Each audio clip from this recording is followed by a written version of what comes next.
Assalamualaikum warahmatullahi wabarakatuh. Perkenalkan, nama saya Jihan Awalia. Saya dari Universitas Pamulang, Fakultas Ekonomi Manajemen, ruang A433. Kali ini, saya akan mempresentasikan mengenai konsumsi dan gaya hidup. Konsumsi berasal dari bahasa Belanda yaitu konsumti dan bahasa Inggris yaitu consumption. Ialah suatu kegiatan yang bertujuan mengurangi atau menghabiskan daya guna suatu benda, baik berupa barang maupun jasa, untuk memenuhi kebutuhan dan kepuasan secara langsung. Konsumen adalah pemakai barang atau jasa. Sedangkan gaya hidup berasal dari bahasa Inggris yaitu lifestyle. Artinya, bagian dari kebutuhan sekunder manusia yang bisa berubah bergantung zaman atau keinginan seseorang untuk mengubah gaya hidupnya.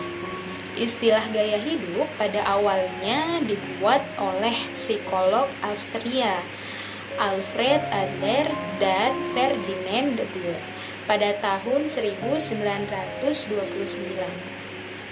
Pengertian yang lebih luas sebagaimana dipahami pada hari ini mulai digunakan sejak 1961. Gaya hidup bisa dilihat dari cara berpakaian, kebiasaan, dan lain-lain. Gaya hidup bisa dinilai relatif tergantung penilaian dari orang lain. Gaya hidup juga bisa dijadikan contoh dan juga bisa dijadikan hal tabu. Contoh gaya hidup hal baik yaitu makan dan istirahat secara teratur, makan makanan pas sehat 5 sempurna, dan lain-lain. Contoh gaya hidup tidak baik yaitu berbicara tidak sepatutnya, makan sembarangan, dan lain-lain. Hubungan antara konsumsi dan gaya hidup menurut Weber 1922-1978 mengatakan bahwa konsumsi terhadap suatu barang merupakan gambaran gaya hidup tertentu dari kelompok status tertentu.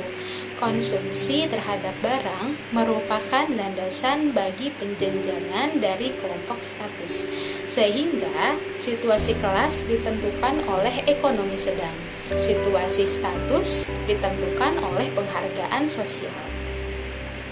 Misalnya, pada masyarakat pedesaan, status guru dan pedagang lebih tinggi guru, walaupun pendapatannya lebih besar pedagang.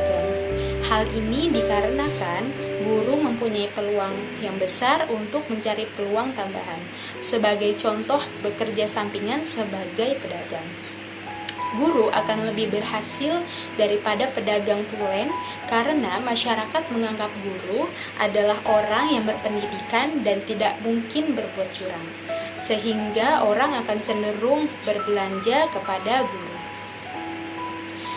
Sedangkan menurut Veblen 1899-1973, penghargaan sosial terhadap masyarakat luas terletak pada keperkasaan, misalnya perang. Sedangkan pada masyarakat industri terletak pada kepemilikan kesejahteraan seseorang. Juga pada konsumsi yang dilakukan sebagai indikator dari gaya hidup kelompok status.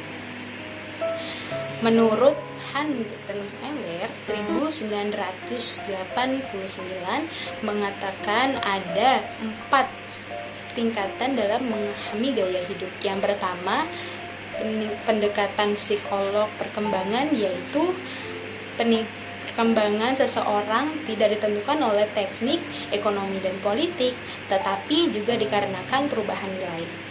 Yang kedua, pendekatan kuantitatif sosial struktur, yaitu mengukur gaya hidup berdasarkan konsumsi yang dilakukan pada seseorang.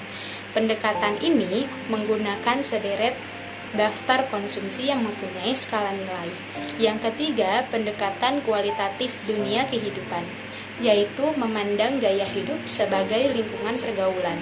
Yang keempat, pendekatan kelas, yaitu mempunyai pandangan bahwa gaya hidup merupakan rasa budaya yang direproduksi bagi kepentingan struktur kelas. Gaya hidup merupakan gambaran bagi setiap orang yang mengenakannya dan menggambarkan seberapa besar nilai moral orang tersebut dalam masyarakat sekitarnya.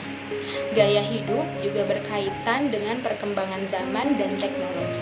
Kelas menengah di Indonesia banyak dibicarakan karena dianggap sebagai agen penggerak kedinamisan masyarakat, atau secara pendekatan konflik, kelas menengah adalah pendobrak kemapanan atau politik dan ekonomi. Aliran pemikiran dalam masyarakat. Aliran pemikiran dikelompokkan dalam dua kutub, yakni arus pemikiran abangan dan arus pemikiran santri. Kedua arus pemikiran ini dapat ditarik sebagai suatu garis kontinu, di mana pada satu sudut merupakan sumber arus pemikiran abangan, sedangkan sudut lain merupakan sumber pemikiran santri. Arus pemikiran abangan dan arus pemikiran santri dikotomi aliran pemikiran di Indonesia. Perbedaan di antara kedua arus tersebut berakar pada penghayatan pada nilai-nilai yang terkandung dalam agama serta pengalamannya dalam kehidupan sehari-hari.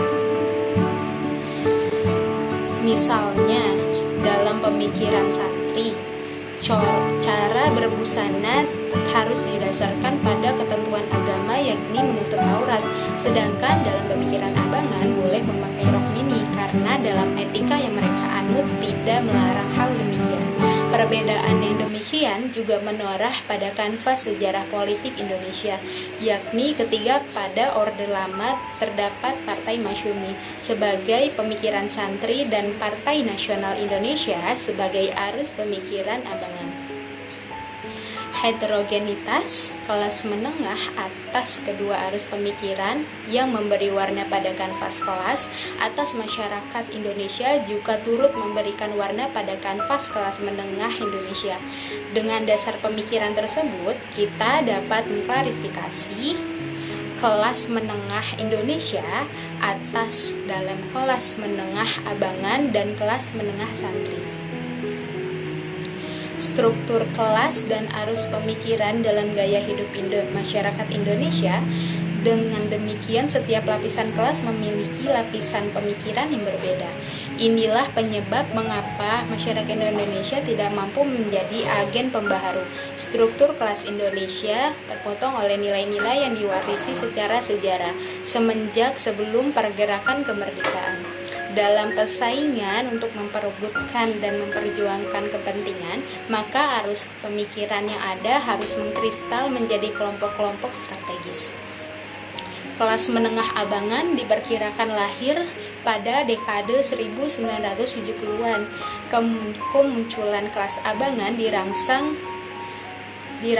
oleh menguatnya arus ekonomi Indonesia dan kemapanan kekuasaan dan politik ekonomi pada kelompok tertentu. Hal ini ditandai dengan terjadinya demonstrasi besar-besaran yang digerakkan oleh mahasiswa terutama Universitas Indonesia yang diarahkan pada dominasi Jepang pada perekonomian Indonesia dengan perusakan sesuatu yang berhubungan dengan Jepang. Misalnya mobil-mobilan pembuatan Jepang. Sedangkan kelas menengah santri diperkirakan lahir di pertengahan abad sekitar 1980-an. Kelahirannya ditandai dengan studi-studi keagamaan dan status elit Indonesia. Kemunculan studi keagamaan tersebut merupakan reaksi terhadap ketidakmampuan gaya hidup modern untuk mengakomodasikan permasalahan kehidupan masyarakat seperti hak-hak asasi manusia, bank penyelamat sumber keuangan, dan seterusnya. Perbedaan keduanya adalah demonstrasi disertai perusakan oleh kelas menengah abangan dan demonstrasi oleh kelas menengah santri.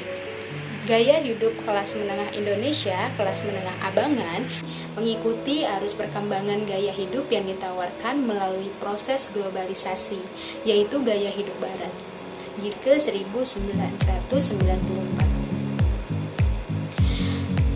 Mereka mengikuti perkembangan mode yang ditawarkan oleh perusahaan garment internasional seperti kaos berlengan buatan Hemmer atau Benetton, menikmati fast food misalnya seperti di restoran McD, Pizza Hut, dan Burger King.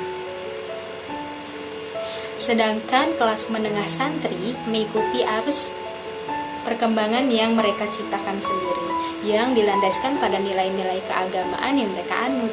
Mereka mengikuti perkembangan jilbab yang ditawarkan oleh Ida Royani atau Rumah Mode Umi Collection, mengadakan liburan dengan melakukan kegiatan umroh ke Mekah atau kegiatan sholat tarawih di Masjidil Haram di Mekah dan Masjid Nabawi di Madinah, serta memakan makanan yang berlabel halal, misalnya di restoran Padang atau masakan nasional lainnya.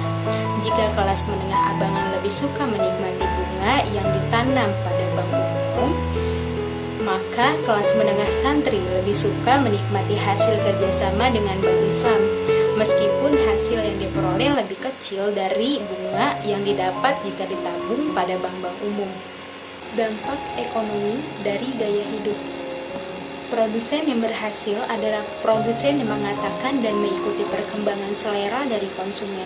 Perkembangan kelas menengah santri telah pula menyebabkan menjamurnya rumah-rumah mode yang khusus melibatkan busana muslim dan muslimah seperti Ida Royani, serta menjamurkan jumlah penerbit seperti Gema Insani Press dan Salahuddin. Konsekuensinya dari hal tersebut adalah berkembangnya toko-toko yang khusus menjual produk-produk yang berhubungan dengan simbol-simbol keagamaan. Selain itu, munculnya tawaran-tawaran baru berumroh ke Mekah atau berziarah ke tempat yang ada hubungannya dengan sejarah Islam. Semua itu dapat dipandang sebagai dampak ekonomi dari perkembangan gaya hidup dari kelas menengah santri Indonesia. Sedangkan dampak ekonomi dari perkembangan gaya hidup dari kelas menengah abangan adalah muncul dan membesarnya kelompok perusahaan pasar swalayan seperti Matahari, Borobudur, dan lainnya, di mana tidak hanya menjual barang-barang yang diproduksi atau konsumsi dalam negeri, tetapi juga menyajikan barang yang berkualitas ekspor. Sekian yang dapat saya presentasikan, kurang lebihnya mohon maaf. Wabillahi taufiq wal hidayah.